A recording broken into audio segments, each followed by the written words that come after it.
Bienvenue à tous dans notre exploration du monde des cyberattaques.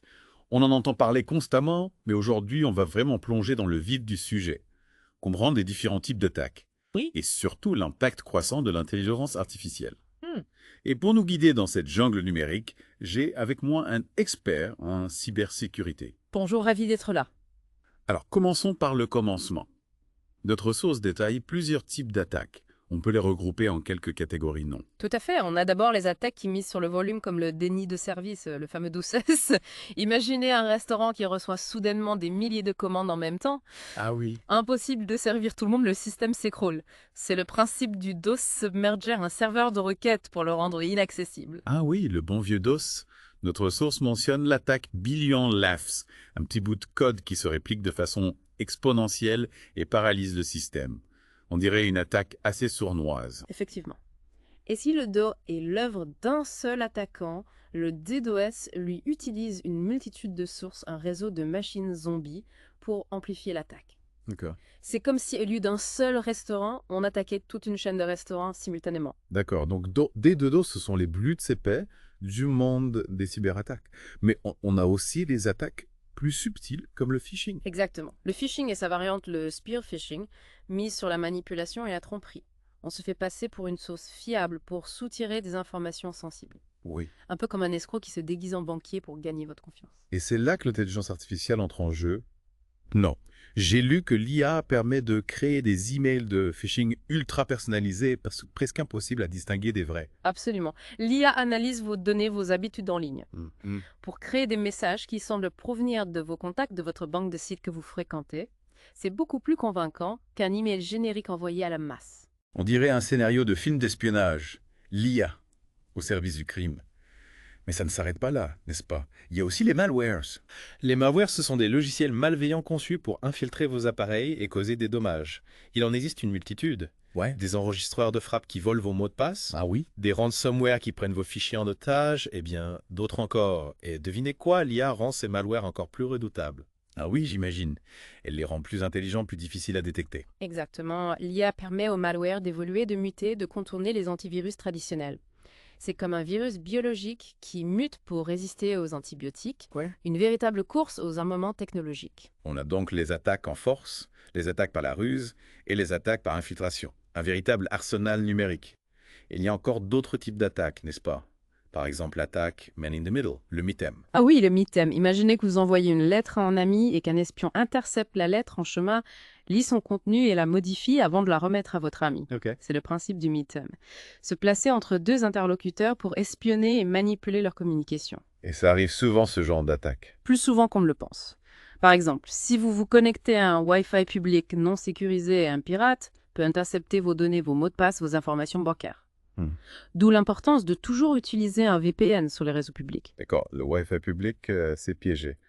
Mais il y a aussi les attaques DNS. Non, j'avoue que je ne comprends pas vraiment comment ça marche. Le DNS, c'est le système qui traduit les noms de domaine comme google.com en adresse IP que les ordinateurs peuvent comprendre. D'accord. C'est un peu l'annuaire d'Internet.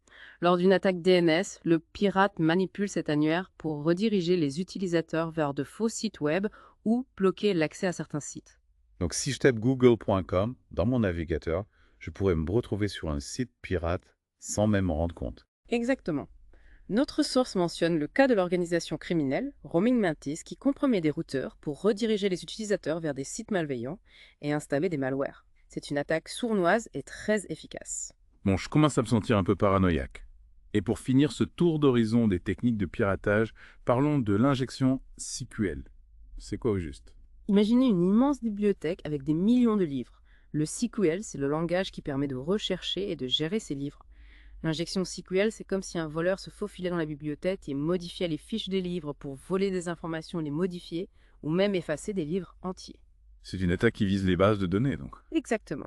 Et elle peut avoir des conséquences désastreuses. Notre source mentionne l'exemple de TalkTalk, une entreprise de télécommunications britannique qui a été piratée par 2 adolescents utilisant l'injection SQL. Ils ont volé des centaines de milliers de données clients. Impressionnant et un peu effrayant. On voit donc que les pirates ont tout un arsenal à leur disposition et que l'IA rend ces attaques encore plus sophistiquées et difficiles à contrer. C'est la réalité, malheureusement. Mais il ne faut pas céder à la panique. En comprenant les mécanismes de ces attaques et en prenant des mesures de sécurité adéquates, on peut minimiser les risques. C'est une excellente transition vers la suite de notre discussion. On a vu les armes des pirates. Maintenant, il est temps de parler des boucliers, des stratégies pour se protéger dans ce Far West numérique. On en reparle tout de suite après une courte pause.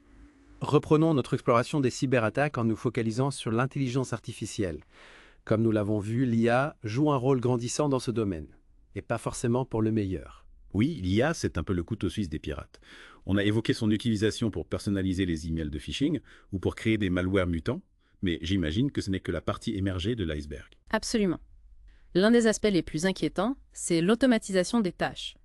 L'IA permet aux pirates de lancer des attaques à grande échelle beaucoup plus rapidement et efficacement qu'un humain ne pourrait le faire.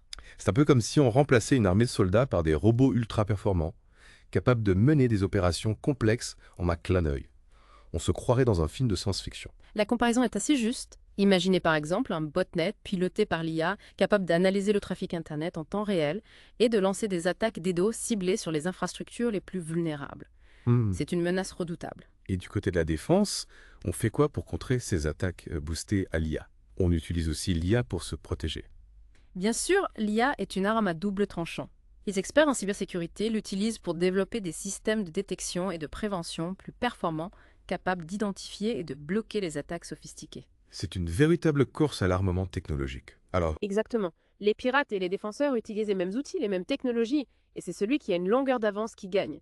C'est pourquoi la recherche et le développement sont essentiels dans ce domaine. Et l'IA ne sert pas qu'à automatiser les attaques ou à renforcer les défenses. Si. Elle peut aussi aider le pirate à choisir leur cible, non? Tout à fait. L'IA peut analyser des montagnes de données pour identifier les systèmes les plus vulnérables, les entreprises qui stockent des informations sensibles, les individus qui sont plus susceptibles de tomber dans un piège de phishing. C'est un peu comme un détective numérique qui aide les pirates à cibler leurs attaques. On se croirait dans Minority Report, où l'IA prédit les crimes avant qu'ils ne se produisent. Sauf qu'ici, c'est l'IA qui est des criminels. Assez ironique, non? C'est la réalité de notre monde hyper connecté. L'information est une arme, et l'IA est l'outil qui permet de l'exploiter. D'où l'importance de protéger nos données et de redoubler de vigilance en ligne. Et on a parlé des deepfakes tout à l'heure. Ces vidéos truquées ultra réalistes. C'est aussi une application de l'IA dans le domaine du piratage. Absolument.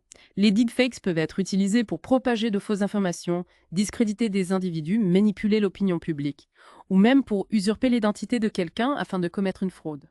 Imaginez recevoir un appel vidéo d'un proche qui vous demande de l'argent d'urgence alors qu'il s'agit en réalité d'un deepfake créé par un pirate. Oui. C'est terrifiant. Et c'est de plus en plus difficile à détecter. Les technologies de deepfake progressent à une vitesse fulgurante et il est de plus en plus difficile de distinguer le vrai du faux. C'est un défi majeur pour la sécurité en ligne, mais aussi pour la confiance dans l'information en général. C'est clair. On a l'impression de plonger dans un monde où la réalité est constamment remise en question, où l'on ne peut plus faire confiance à ses propres yeux, ni à ses propres oreilles. C'est une des conséquences de l'omniprésence de l'IA dans nos vies. Il est crucial d'apprendre à distinguer le vrai du faux, à développer notre esprit critique et à ne pas prendre tout ce que l'on voit ou entend pour argent comptant. D'accord. Donc l'IA amplifie la menace des cyberattaques, mais elle nous offre aussi des outils pour nous protéger. C'est un peu comme une partie d'échecs où chaque joueur utilise l'IA pour anticiper les mouvements de l'adversaire. C'est une bonne analogie. Et dans cette partie d'échecs, nous les utilisateurs, nous sommes les pions. Il est important de connaître les règles du jeu, de comprendre les dangers et de prendre les mesures nécessaires pour se protéger. Et justement, parlons des mesures de protection. Qu'est-ce qu'on peut faire concrètement pour se protéger des cyberattaques, en particulier des attaques qui utilisent l'IA? Alors, pour se protéger face à ces attaques qui utilisent l'intelligence artificielle, la première ligne de défense, c'est la sensibilisation. Oui. Il faut comprendre les mécanismes des cyberattaques, les techniques utilisées par les pirates, les dangers de l'IA mal utilisée. Donc s'informer, c'est la clé. Lire des articles, écouter des podcasts comme le nôtre, suivre les actualités sur la cybersécurité. Exactement. En plus, on est informé mieux, on est armé pour se protéger. Ensuite, il faut être vigilant au quotidien. Ne cliquez pas sur les liens suspects. Ne répondez pas aux emails douteux. Ne téléchargez pas de logiciels provenant de sources non fiables. Un simple clic peut suffire à ouvrir la porte aux pirates. On a souvent tendance à cliquer sans réfléchir par curiosité, par impatience. Oui. Y a-t-il des signes qui doivent nous alerter des indices qui permettent de repérer un email de phishing, par exemple? Bien sûr. Faites attention à l'adresse email de l'expéditeur. Vérifiez qu'il n'y a pas des fautes d'orthographe ou de grammaire. Méfiez-vous des messages trop alarmiste ou trop beau pour être vrai. Hmm. En cas de doute, contactez directement l'organisation concernée pour vérifier l'authenticité du message. Et pour les mots de passe, quelle est la meilleure stratégie? On entend souvent dire qu'il faut utiliser des mots de passe complexes avec des majuscules, des chiffres, des caractères spéciaux. C'est vraiment indispensable. Absolument. Plus votre mot de passe est complexe, plus il sera difficile à deviner ou à craquer par un pirate. Utilisez un mélange de lettres majuscules et minuscules de chiffres de symboles et évitez les mots de passe évidents comme votre date de naissance ou le nom de votre animal de compagnie. Et surtout, ne pas utiliser le même mot de passe pour tous ces comptes, j'imagine. C'est primordial. Si un pirate parvient à dérober l'un de vos mots de passe, il pourra accéder à tous vos comptes si vous utilisez le même partout. L'idéal est d'utiliser un gestionnaire de mots de passe qui stocke vos mots de passe de manière sécurisée et vous évite de devoir les mémoriser tous. C'est vrai que ça peut vite devenir compliqué de gérer une multitude de mots de passe différents. Et pour les logiciels, on a aussi un rôle à jouer. Effectivement. Les mises à jour logicielles sont essentielles. Elles corrigent les failles de sécurité découvertes par les développeurs, donc il faut les installer dès qu'elles sont disponibles. C'est comme une vaccination pour votre ordinateur. On a parlé du Wi-Fi public tout à l'heure. Faut-il l'éviter à tout prix? Ce n'est pas toujours possible, surtout quand on est en déplacement, mais si vous devez utiliser un Wi-Fi public, assurez-vous qu'il est sécurisé par un mot de passe et surtout utilisez un VPN, un réseau privé virtuel. Un VPN, c'est quoi exactement? C'est un tunnel sécurisé qui chiffre vos données et les rend illisibles pour les pirates. C'est comme si vous envoyiez vos informations dans une enveloppe scellée que seul le destinataire peut ouvrir. D'accord, donc VPN obligatoire sur le Wi-Fi public. Et en dehors de ces mesures de base, y a-t-il d'autres précautions à prendre?